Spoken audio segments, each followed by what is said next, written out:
Good morning. അപ്പോൾ നമ്മുടെ ഇന്നത്തെ റെസിപ്പി എന്ന് പറയുന്നത് വളരെ നാടനായിട്ടുള്ള ഒരു തോരനാണ്. നമ്മുടെ ചേമ്പിൻതണ്ട് തോരൻ എല്ലാവർക്കും നാട്ടിൻപുറത്താണെങ്കിൽ ഈസിലി അവൈലബിൾ ആണ്. നമ്മുടെ ടൗണുകളിലാണെങ്കിലും സൂപ്പർ മാർക്കറ്റുകളിൽ എല്ലാ സൂപ്പർ മാർക്കറ്റുകളിലും മിക്കവാറും കാണാറുള്ള ഒരു സാധനം തന്നെയാണ് നമ്മുടെ ചേമ്പിൻതണ്ട് എന്ന് പറയുന്നത്. അപ്പോൾ എല്ലാ സൂപ്പർ മാർക്കറ്റുകളിലും കിട്ടുമെന്ന് ഞാൻ വിചാരിക്കുന്നു. വിദേശത്തൊക്കെ ആണെങ്കിൽ ഉണ്ടാവും എന്ന് വിചാരിക്കുന്നു. അപ്പോൾ നിങ്ങൾക്ക് കിട്ടുമെന്നുണ്ടെങ്കിൽ നിങ്ങൾ ഉറപ്പായിട്ടൊന്ന് ട്രൈ ചെയ്ത് നോക്കൂ. ചോറിൻ്റെ കൂടെ കഴിക്കാൻ പറ്റിയ നല്ലൊരു തോരനാണ്.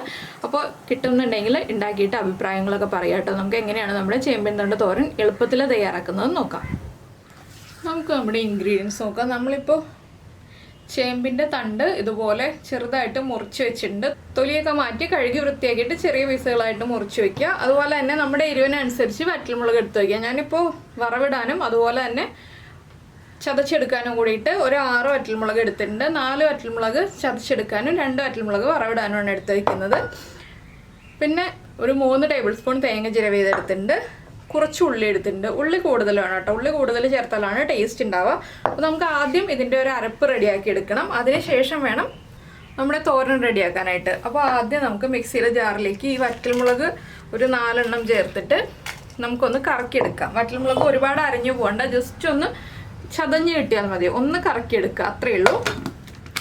ഇതാ ഞാനിപ്പോൾ വറ്റൽമുളക് ഇതുപോലെ വലിയ പീസുകളായിട്ട് കറക്കി എടുത്തിട്ടുണ്ട്. ഇതിലേക്ക് ഇനി നമുക്ക് നമ്മൾ എടുത്ത് വെച്ചിരിക്കുന്ന തേങ്ങ ചിരവിയത്, തേങ്ങയൊക്കെ വളരെ കുറച്ച് മതി. നമ്മൾ എത്രത്തോളം ചേമ്പിൻതണ്ട് എടുക്കുന്നോ അതനുസരിച്ച് ചെറിയ അളവിൽ മാത്രം തേങ്ങ ചേർക്കുക. എന്താണെന്ന് വെച്ചാൽ ചേമ്പിൻതണ്ട് കുക്കായി വരുമ്പോൾ അളവ് കുറയും. അതുപോലെ കുറച്ച് മാത്രം തേങ്ങ ചേർക്കുക. പിന്നെ ഒരു 3-4 കറിവേപ്പില, 3-4 ഇതെല്ലാം കേട്ടോ. ഒരു 1/4 ടീസ്പൂൺ നമ്മുടെ നല്ല ജീരകം, ക്യുമിൻ സീഡ്സ് 1/4 ടീസ്പൂൺ മതി. ഇതും ഒന്ന് കറക്കിയെടുക്കുക, പൾസ് ചെയ്തെടുത്താൽ മതി. അതിൽ കൂടുതൽ അരഞ്ഞു പോകണ്ട, ഉള്ളിയൊക്കെ ചതഞ്ഞ് വരാനേ പാടുള്ളൂ. അപ്പോൾ ഇതാ നമ്മുടെ തേങ്ങയും ഉള്ളിയും വറ്റൽമുളകും കറിവേപ്പിലയും എല്ലാം ചേർന്ന് ഇതുപോലെ ഒന്ന് ചതഞ്ഞ് വന്നിട്ടുണ്ട്. ഇത്രയും മതി. ഇനി നമുക്കൊരു പാൻ ചൂടാക്കിയിട്ട് നമ്മുടെ തോരൻ റെഡിയാക്കി എടുക്കാം. അപ്പോൾ നമ്മൾ തോരൻ ഉണ്ടാക്കാനായിട്ട് ഒരു പാൻ വെച്ചിട്ട് വെളിച്ചെണ്ണ ഒഴിച്ചിട്ടുണ്ട്. വെളിച്ചെണ്ണയിൽ തന്നെ ഈ ഒരു തോരൻ ചെയ്യുക. ഇതിലേക്ക് നമുക്കൊരു 1/2 ടീസ്പൂൺ കടുക് ചേർത്ത് കൊടുക്കാം. കടുകൊന്ന് പൊട്ടി വരട്ടെ. ഇപ്പോൾ നമ്മുടെ കടുക് പൊട്ടിക്കൊണ്ടിരിക്കുന്നുണ്ട്. നമുക്കിതിലേക്ക് നമ്മൾ എടുത്തു വെച്ചിരുന്ന 6 വറ്റൽമുളകിൽ 2 വറ്റൽമുളക് ഇപ്പോൾ ചേർത്ത് കൊടുക്കാം. അതുപോലെ തന്നെ ഒരു തണ്ട് കറിവേപ്പിലയും കൂടി ചേർത്ത് കൊടുക്കാം.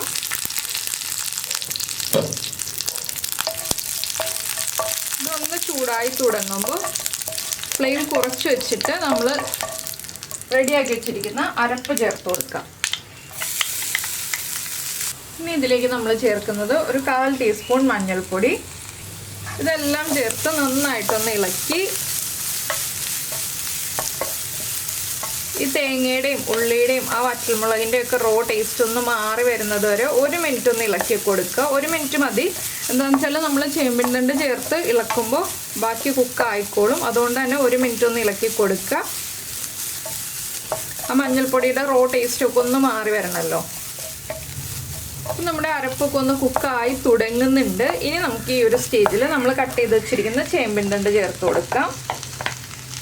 അപ്പോൾ നമ്മൾ ഉപ്പ് ഇപ്പോൾ ചേർക്കരുത്. ഇതൊന്ന് കുക്കായി തുടങ്ങിയിട്ട് ഉപ്പ് ചേർക്കാം കേട്ടോ. എന്താണെന്ന് വെച്ചാൽ ചേമ്പിൻതണ്ട് ഇപ്പോൾ കൂടുതലുണ്ടെങ്കിലും ഇത് കുക്കായി വരുമ്പോൾ അളവ് കുറഞ്ഞു വരും. അപ്പോൾ കുക്കായി വന്നിട്ട് അളവ് കുറഞ്ഞിട്ട് നമുക്ക് ഉപ്പ് ചേർക്കാം. എന്താണെന്ന് വെച്ചാൽ ഇപ്പോൾ ഉപ്പ് ചേർത്തിട്ടുണ്ടെങ്കിൽ ഈ ഒരളവിന് നമ്മൾ ഉപ്പ് ചേർത്തിട്ടുണ്ടെങ്കിൽ ഉപ്പ് കൂടിപ്പോവും. അതുകൊണ്ടാണ് നമ്മളിത് കുക്കായി വന്നിട്ട് ഉപ്പ് ചേർക്കാം എന്ന് പറയുന്നത്.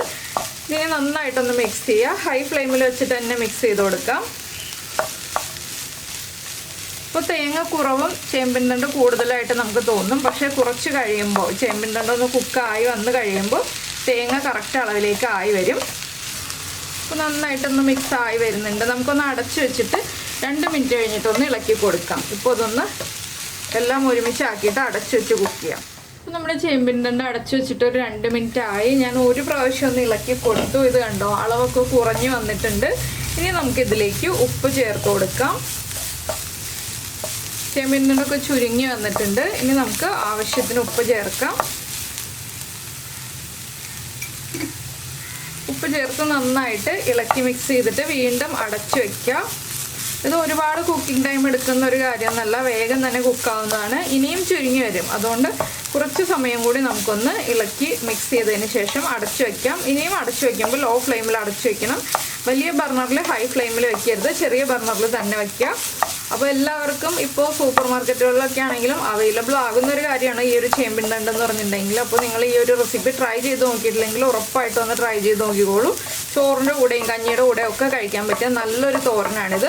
വളരെ എളുപ്പത്തിൽ ഉണ്ടാക്കാനും പറ്റും. പിന്നെ മുറിക്കുമ്പോൾ കൈ ചൊറിയും എന്നുണ്ടെങ്കിൽ കുറച്ച് വെളിച്ചെണ്ണ കയ്യിൽ തടവിയിട്ട് കട്ട് ചെയ്യുക എന്ന് മാത്രമേ ഉള്ളൂ. അപ്പോൾ ഇത് കുക്കായി വരട്ടെ.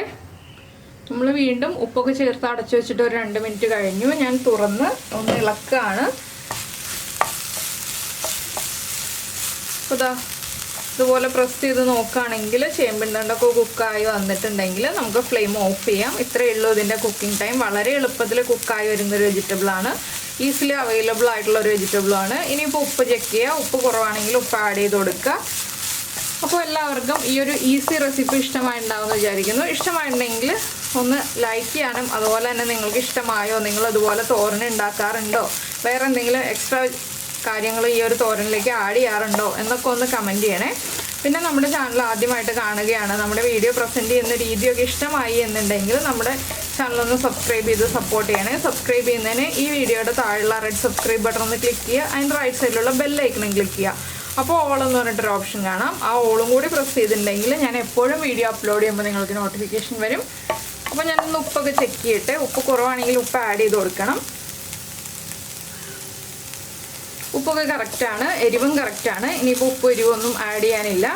അപ്പോൾ നമ്മുടെ തോരൻ റെഡി ആയി കഴിഞ്ഞു. നിങ്ങൾക്ക് എല്ലാവർക്കും ഈ റെസിപ്പി ഇഷ്ടമായിട്ടുണ്ടാവുമെന്ന് വിചാരിക്കുന്നു. നമുക്ക് നമ്മുടെ അടുത്ത റെസിപ്പിയുമായിട്ട് വീണ്ടും കാണാം.